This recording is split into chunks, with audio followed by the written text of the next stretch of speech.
Hello, welcome back to Endless Ocean. Last time in Thread I asked people to give me suggestions about where to dive next. There was some debate, and the general consensus, though, was to dive at C6 on the area map. And that's where we're going now. Little, maybe, to the side of it, but roughly in C6. Yeah, like that.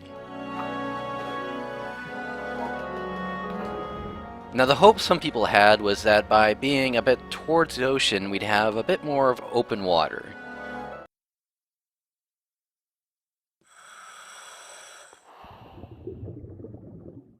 Let's see if your guess was right.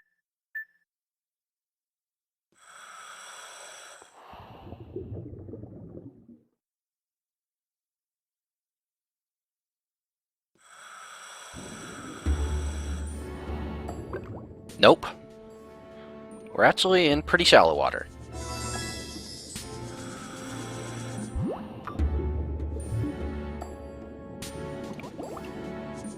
I'm hoping that, given the tricks I was doing with Skippy last time, and the attention I'm showing him now, that maybe he'll be a bit more accommodating? At least helpful.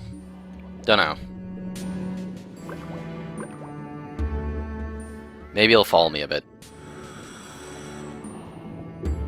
Now, out this way should be the open water. And maybe I can show you guys what it's like when you drop off the continental shelf. And Skippy does seem to be following me when I use a whistle right now. Off the continental shelf I go. And it definitely does drop off pretty rapidly.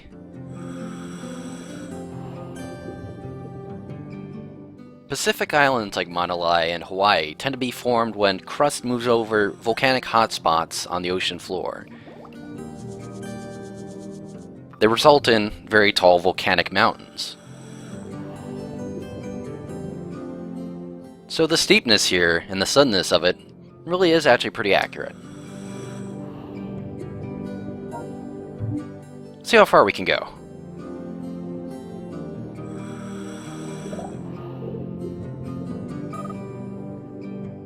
Not very. The game doesn't let you move past this point, basically. Doesn't really give any explanation other than saying the open sea is too dangerous. And open sea diving does happen, but you have to be careful around islands, because there are, in fact, fairly deadly currents that tend to pass around these things.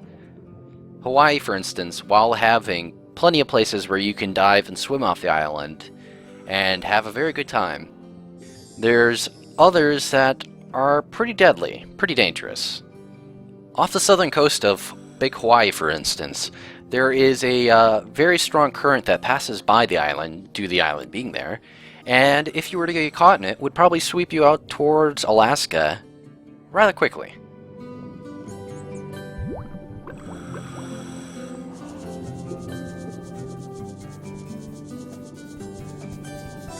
Finally, a tang that's not blue. They're actually kind of boring.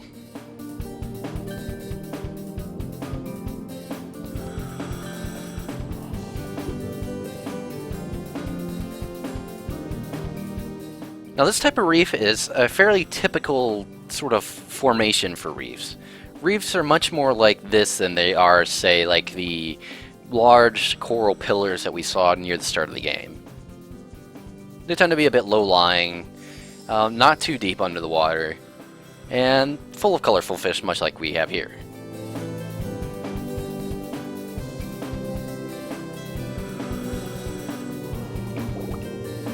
Of course, given sufficient depth, and assuming that there is enough sunlight that they can be at sufficient depth, and a large amount of time, you can get very large and unique coral formations.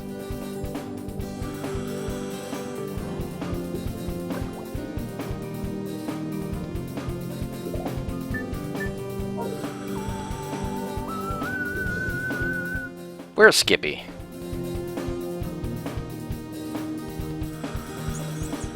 Oh, sounds like he's pretty close.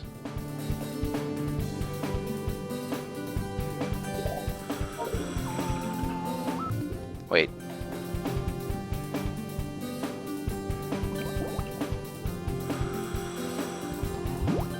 Where the hell is he?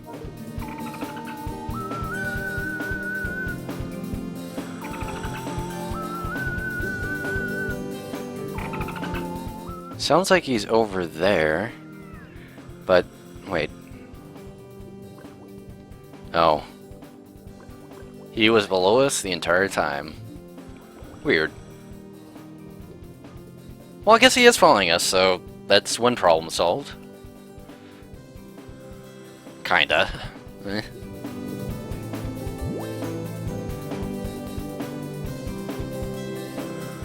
Now, volcanic hotspots you can kind of treat as a just very active volcanic zone that is consistent on the Earth's mantle.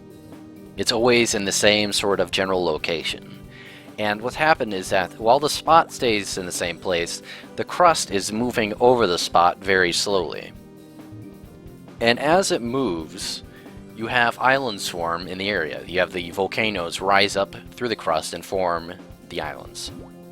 But because the crust isn't uniformly weak or consistent in its composition, you have the volcanoes break through in only certain areas.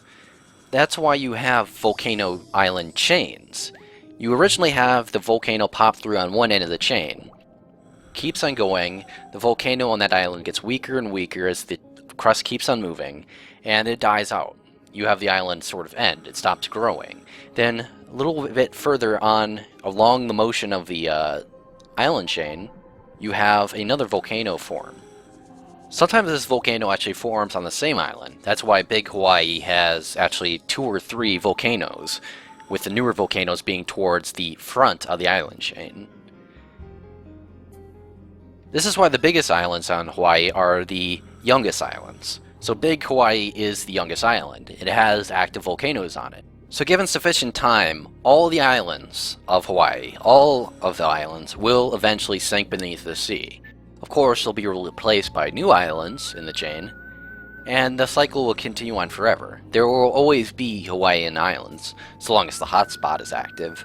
However, the Hawaiian islands that we know will not always be in existence. Quite interesting, I must say.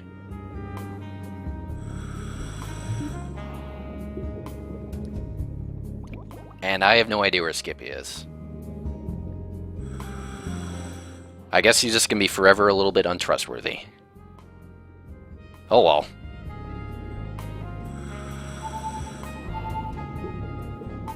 It looks like we found a zoom spot.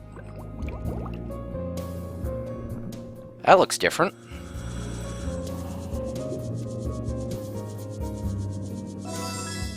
Oh my. Looks like we found an entirely new class of animals in the game.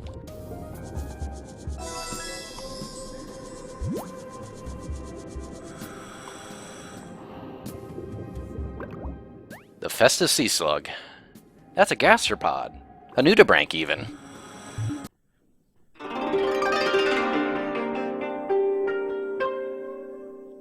The festive sea slug, Hypsilodorus festiva, is one of the many colorful members of the clade Nudibranchia. There isn't much information about the festive sea slug itself, beyond its identification characteristics and locality, the Sea of Japan mostly, but there's quite a lot of lovely things I can talk about with regards to nudibranchs in general. Nudibranchia is a subclade of Gastropoda. The gastropods are essentially all slugs, snails, land or sea-based, as well as limpets, sea hares, and some other oddities. Classification into the various subclades are based on morphological and evolutionary differences. Nudibranchs themselves are quite varied. They're covered with various different types of wobbly bits and odd extremities, and they have some rather marvelous colors. It's hard to generalize them all across the board, so it helps to talk specifically about 2 of the most common superfamilies of the nudibranchs, the Dorids and the Aelids.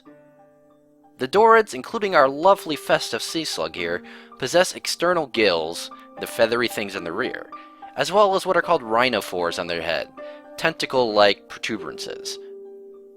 The Aelids are typically covered in their own finger-like appendages, rather a lot of them even. and they have less visible gills. Of course, there's a ton of other variants and lots of variation even within these two families. It ends up, hundreds and hundreds of million years of evolutionary history can make genetic variation go a little crazy with rapid reproducers like the sea slugs. Who knew? The nudibranchs are pretty slow and rather brightly colored.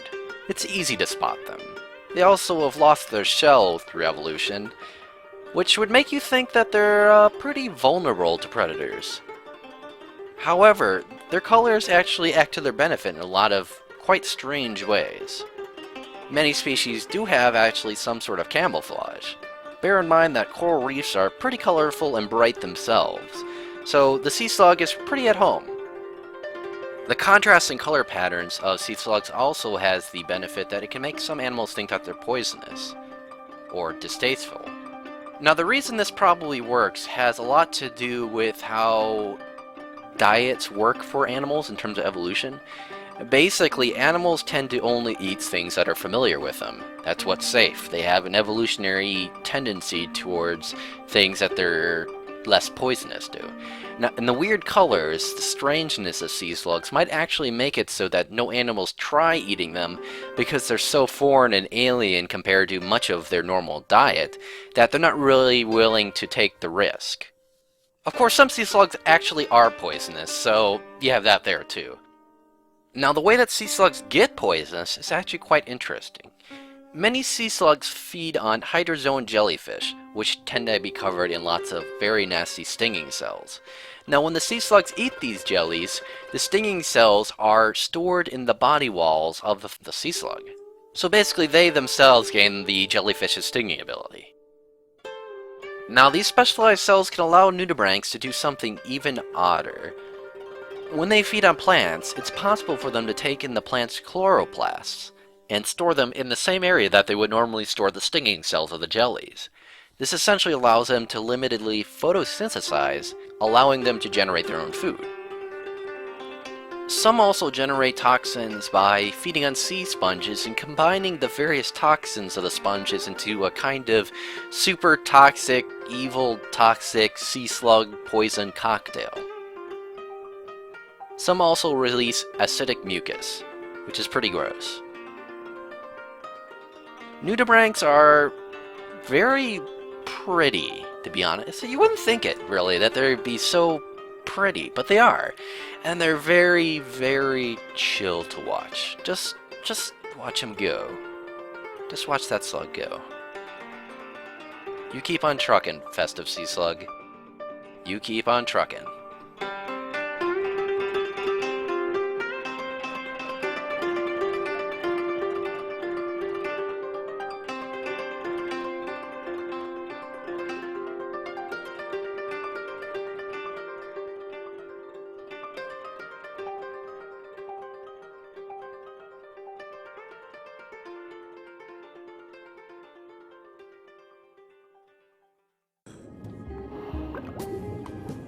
Nudibranchs are pretty cool.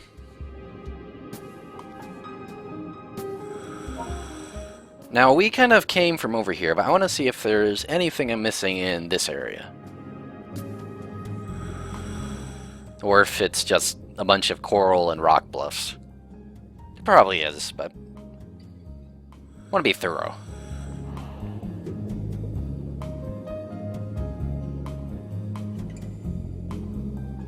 One annoying part of diving in the game is the fact that you are limited to a range around the boat.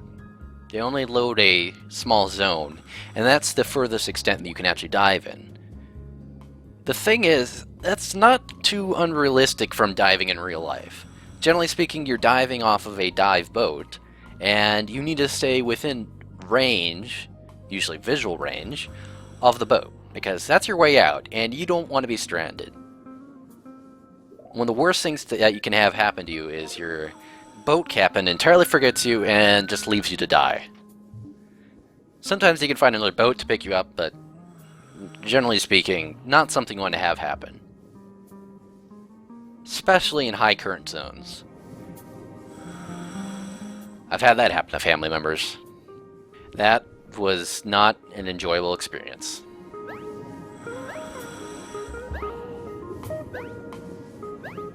Stay, Skippy. Good dolphin. He's not gonna stay. I guarantee you the second I turn around, he is going to be entirely gone.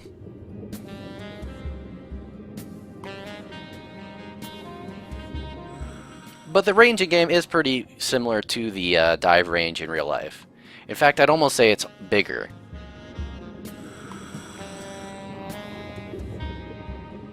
That is something that will be changed in Endless Ocean 2. They kind of change how the dive mechanics work. But we won't be seeing that for quite a while.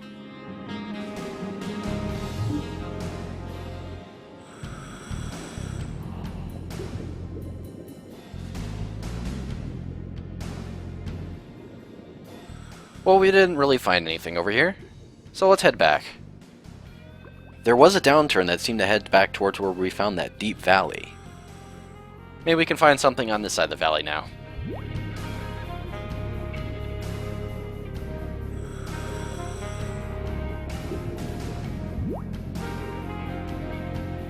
You wouldn't think it watching diving, but when you dive, there is a tremendous sense of power and freedom to the experience. It's odd, but kicking with fins feels very strong. There's resistance to the water, sure, but you move a lot more than you would think you would. Without flippers, you feel kind of impotent in the water, I would have to say. With them, you just move. You can see really why fins are used, why animals have fins. Or flippers, as it may be. In fact, flippers are probably the more proper term, so there you are.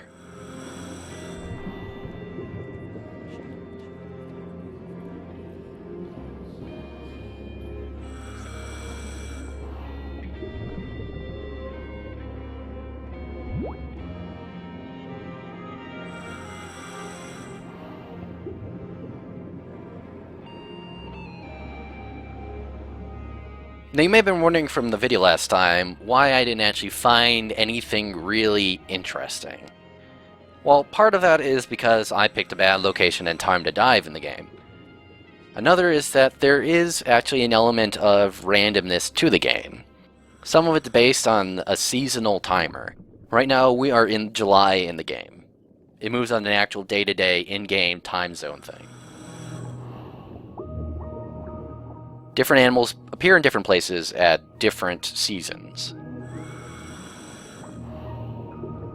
There is, though, a randomness to the game itself. Certain animals will appear on some dives, they won't appear on others. There is a randomness to the overall experience, which is nice. It gives you something new to find each time. And while you can get unlucky and never find anything new when you dive, you know, that's usually not very common. And you would actually take quite a few dives to get to that point.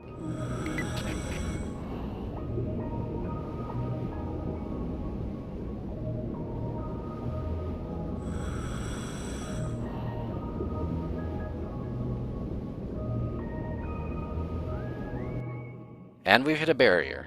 We can't swim through here. Maybe some other time.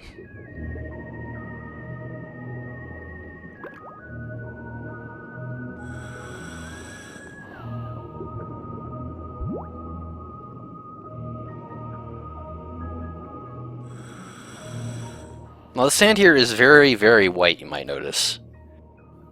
There is a particular source for white sand.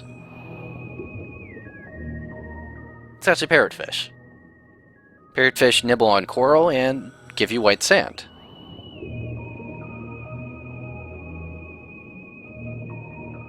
Out of their butts. Heh.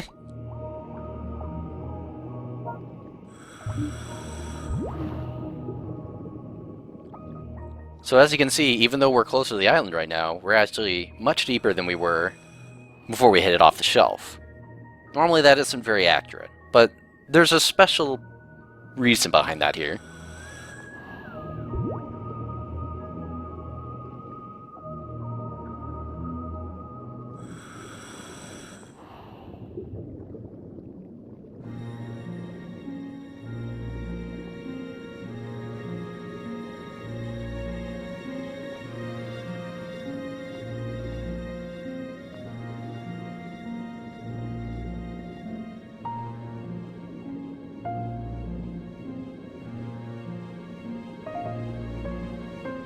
Well, looks like we found a reef.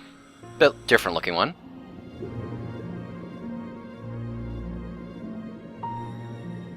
And these look a little new. An epaulet shark.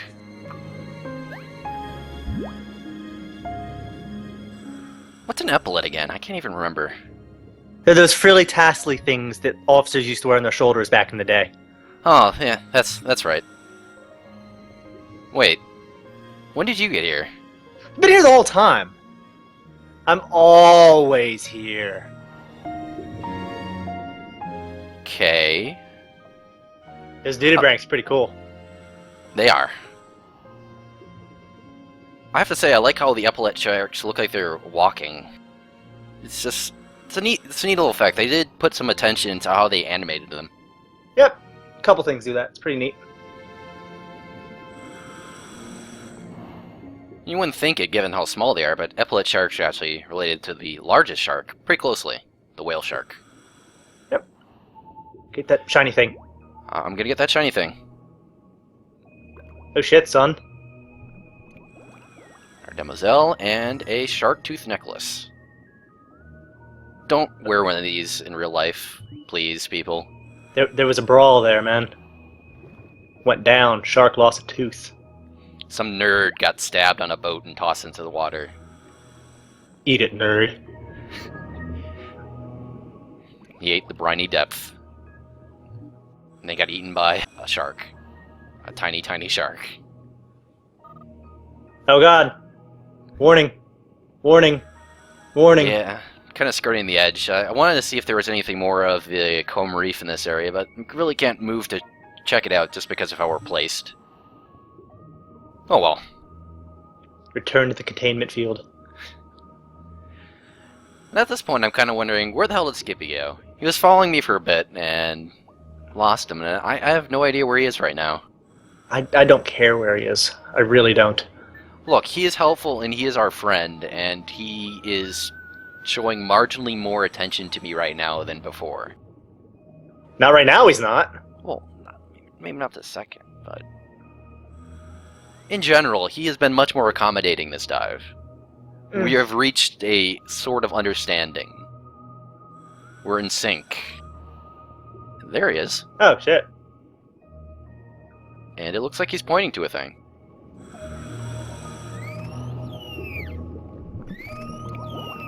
What'd you find? Drop it. I like how he's saying right here. I look in the wrong place. Oh, coral. No. No. More ain't coral. right. Thank you, Skippy. I think he literally gave up because I missed it like 3 times. Like, I don't even care anymore. I'd have given up. There's a tiny little fish. Tiny, tiny little fish. It's a demoiselle again, but a different one. It's always a demoiselle. And watch this. Don't poke it. He does not like getting poked. Either that or he really likes being poked. One of the two. It's kind of hard to tell. That's unwanted touching. I have a license, okay? I am certified to pester all fish. And I think that about wraps it up for this dive. We've kind of covered the general area around C6. And we saw probably most of what we can find here. So for now, back to the boat. Hooray.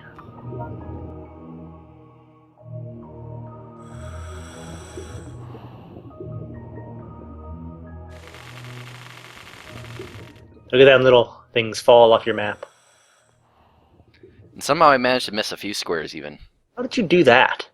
I don't even know.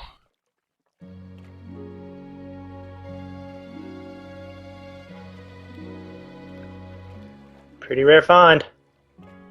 It's not that rare. I'm pretty sure you can find this on any nerd in any vicinity anywhere. Yep.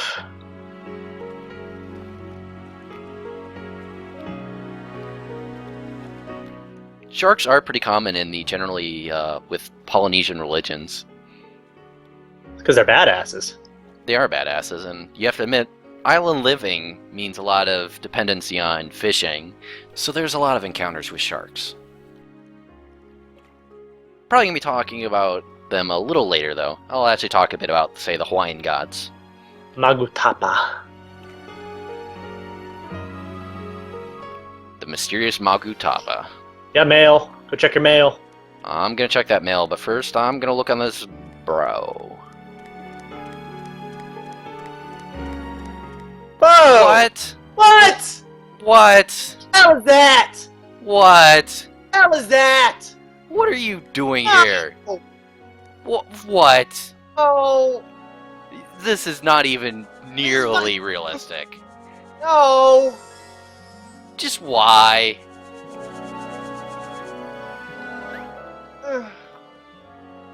I don't even fucking know. I don't even care anymore. Just why? Somebody's fucking with you. Just...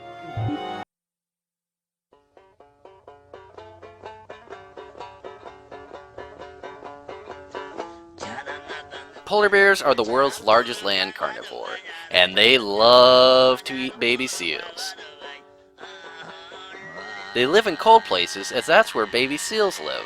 They like to break into the ice so they can drag the babiest of seals screaming from their snowy homes and eat them alive. They are actually related to the brown bears, which eat no baby seals. It's believed that they diverged from the brown bear as little as around 150,000 years ago. They can still interbreed with grizzlies, though this really only happens in captivity, since they don't fill the same niche. Never seen no grizzly eat no baby seal.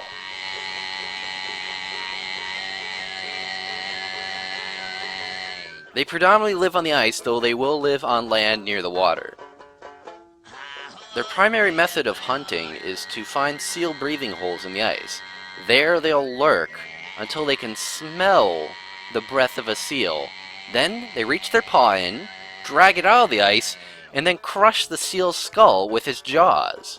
It also likes to raid the birth layers of seals, as there's lots of baby seals there. They will occasionally eat walruses and even small whales though. And your dog. Why are you on this boat, bear?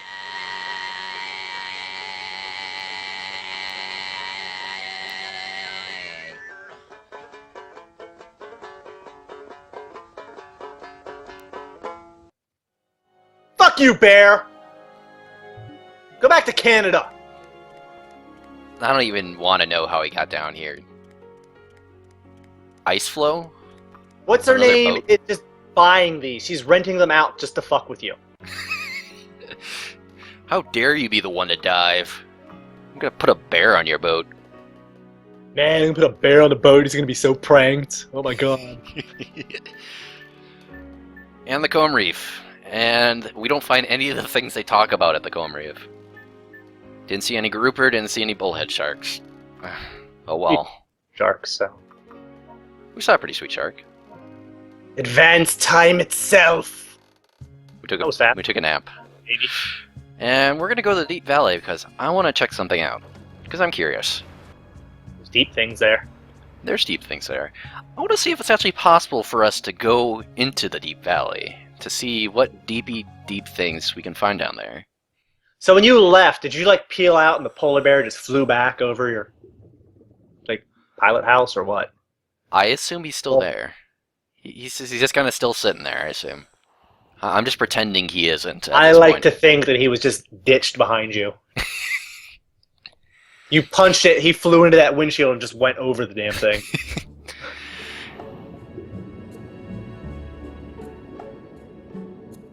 That's nice here. That's a nice color. Passed by a sailfish, but we saw those before. I believe you mean an Indo-Pacific sailfish.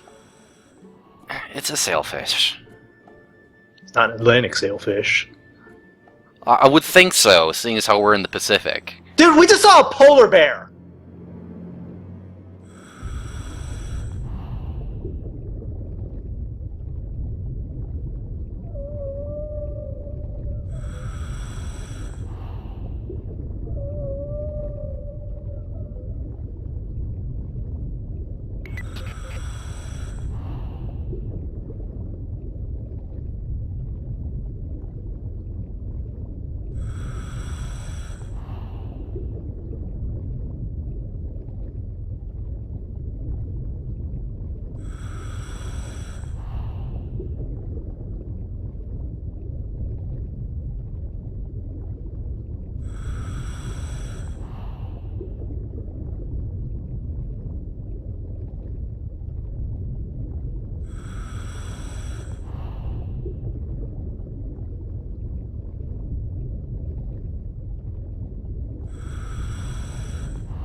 Zorak? Zorak? Zorak, you have to follow that whale. You have to ride that whale. I am following that whale. You have to ride that whale. You're gonna find him and you're just gonna ride him. I'm going down. I am following that whale. Oh my god, go. Go, man.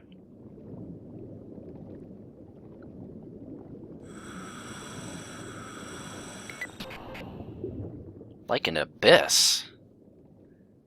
Yes! No! No! No! You know what? Fuck it. I'm pissed off now. Just fuck it. We're going back to the boat. I don't even want to dive anymore. Ah. What a buzzkill. Ah.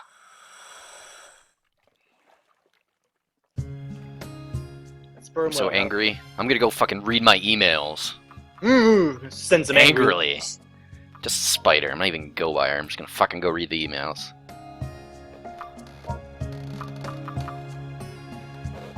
New air mixture. Oh my. That's Designed almost for deep sea diving. That's almost like some sort of Deus Ex Machina. My god. Yes. Quite convenient, but you know, they know. Alfred Thorman has been hacking onto the camera feed. He's like, yes, this is the perfect time to unveil my secret gas mixture. It's not really grumpy. He's He's like a grump at all. He's very... He's mysterious, to be sure, but I don't know about grumpy. Ray! Air! We need somewhere deep. Oh god, I know where there's one of these. Oh god, where is it? Maybe. I don't remember, Travis. I see Skippy in the background just being a little cock. Alright, well, we have a gas mixture and we have a location, so next time we are going to dare the abyss. Yes! See you then.